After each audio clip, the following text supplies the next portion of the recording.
Chicago revolutionized not only the production of grain, but how it was transported and traded.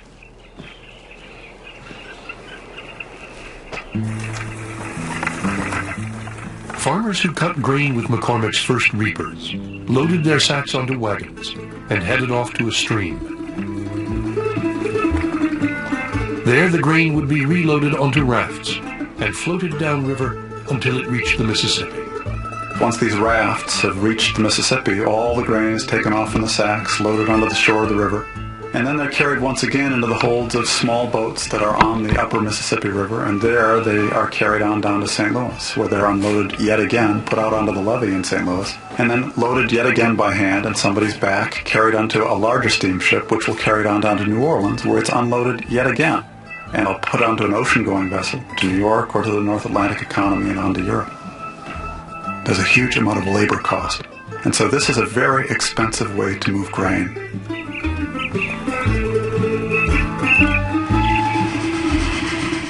The railroad overcame the constraints of geography. As plank roads had reached out to farmers a few miles, railroads from Chicago reached out hundreds of miles, cutting into the hinterland of St. Louis. In the decade after Ogden's Chicago and Galena Union headed out toward the Mississippi, New York investors financed railroads that spread out from Chicago like tentacles. By 1856, Chicago had become the railroad hub of America. What made Chicago so special was that the web of railroads that were being projected west dumped everything into Chicago's lap. It became the funnel that delivered an entire ecosystem, the entire western landscape, into the waiting markets of the eastern seaboard of the United States and of Europe.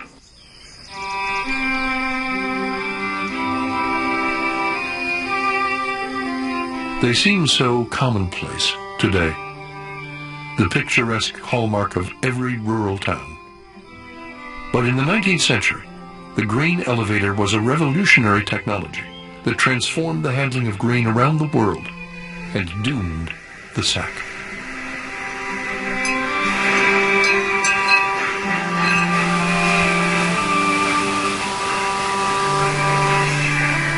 Grain elevators were developed in Buffalo.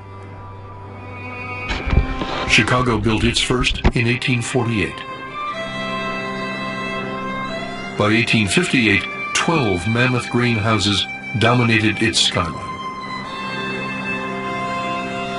When poet Carl Sandburg called Chicago a stacker of wheat, he was referring to grain elevators, the city's first skyscrapers.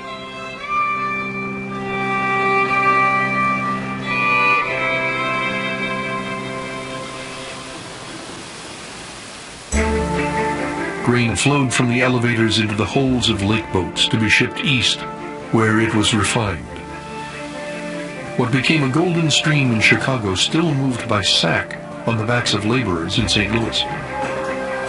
In the 1840s, it had taken an Irish crew all day to load a boat with 7,000 bushels of wheat. A decade later, the same amount could be loaded in an hour by one man.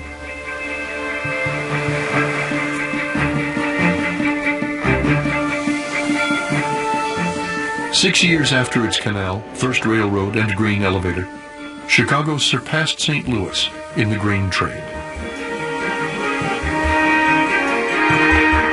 10 years after McCormick built his factory, the Mississippi Valley was the world's largest food-producing region.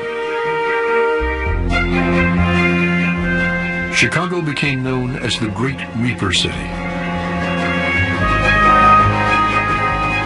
Its port replaced Archangel and Odessa in Russia as the greatest grain port in the world.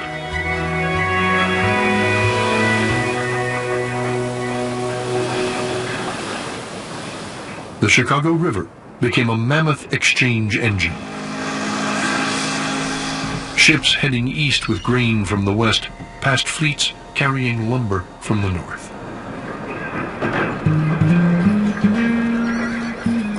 Its location on the southern tip of Lake Michigan made a lumber market possible. Farmers in the fertile but treeless prairies hungered for lumber, for fences and barns. It came from the north end of the lake where the white pine forests of Michigan and Wisconsin seemed endless.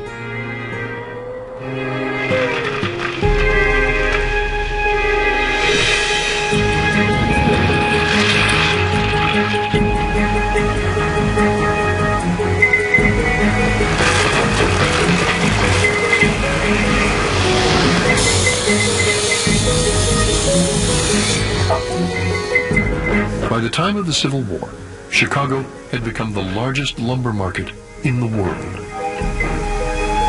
The scene on the south branch of the Chicago River, you cannot witness anymore. It does not exist in Chicago. It doesn't exist, actually, I think, anywhere in the world. Stack after stack after stack of lumber, all waiting to be shipped on downstate in Illinois, out to Iowa, on to Nebraska or Kansas.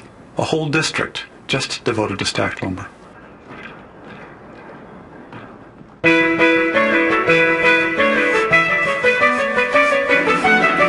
There are cases where entire prairie families are standing out there in this windswept prairie bog, waiting for their town to arrive. Bar, chapel, houses, it's already made in Chicago. It's stamped on it, made in Chicago, along with the reapers and everything else. They're just standing there with their kids, you know, and waiting for that train. Here comes the town.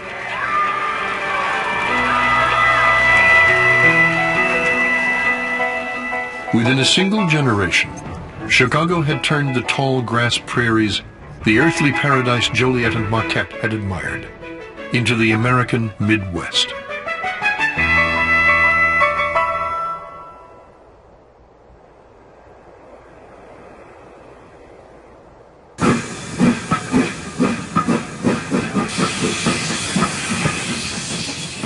The city that was transforming America became a hellhole. By the late 1850s, 104 trains a day steamed everywhere, turning Chicago into a smoky and dangerous wasteland.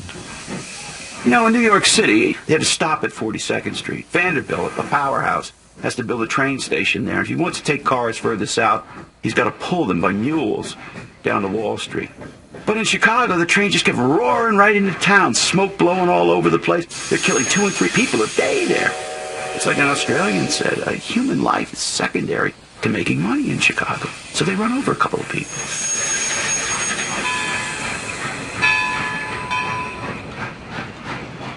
When the Illinois Central wanted tracks along the lakefront, Gurdon Saltonstall Hubbard was one of a few who fought to keep it as a park, forever free. The railroad was forced to build a trestle. The lakeside remained bucolic, but the docking area by the railroad's Riverside Terminal became filled with industrial debris and bloated corpses of horses and cattle.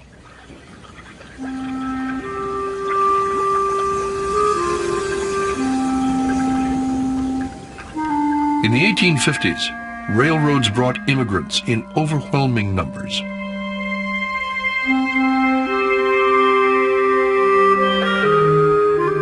Many were Germans who arrived with industrial skills and money.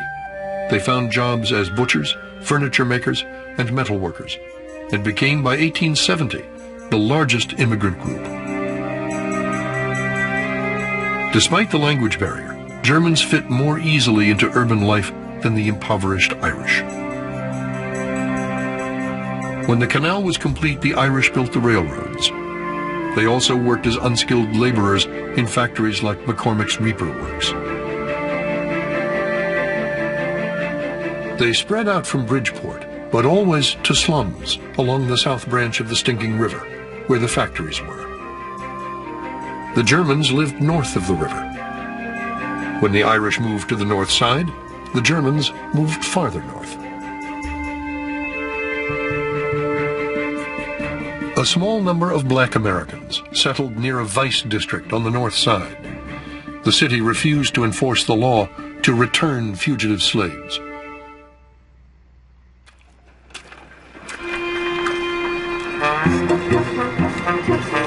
At the close of 1857, Chicago was the largest city in what was then called the Northwest. It had grown from 4,000 to 93,000 in 20 years, the result of unbridled capitalism. a visiting Swedish novelist called Chicago one of the most miserable and ugly cities which I have yet seen in America. A woman writing for Boston's Atlantic Monthly was shocked that it had no public park, no gallery of art, no establishment of music, no social institution whatever except the church. She noticed an appearance of extreme hurry on the streets, but the scarcity of women made them seem, she wrote, forlorn. In this scarcity, another saw opportunity. Potter Palmer had fled a Quaker village in Albany County before finishing school because it was dull. In 1852, he left a dry goods store in Lockport, New York, headed west, and observed the scene on Lake Street. Palmer was impressed by the bustle of mud-splattered farm carts, overburdened prairie freighters, salesmen lugging carpet bags stuffed with samples. Most of all, by the few women shoppers lifting their calico skirts above the mud. He signed a lease. Where there had been few women, Palmer hoped to lure more. As men and women poured into the city to take advantage of commercial opportunities, Potter Palmer understood that many of those women had not only the time, but also the income to shop, to do what today we think of as recreational consumption. And he created the department store in which that happened. At a time when women would never enter a restaurant alone, they did shop unescorted. Palmer greeted them at the door, ushered them around the store, remembering their tastes and the names of their pets. He tantalized them with upscale merchandise he purchased in Europe. He was the first city storekeeper to advertise extensively, to run sales or bargain days. He guaranteed a full cash refund, a practice that other merchants were forced to copy if they hoped to compete with the intruder, as Palmer had come to be known.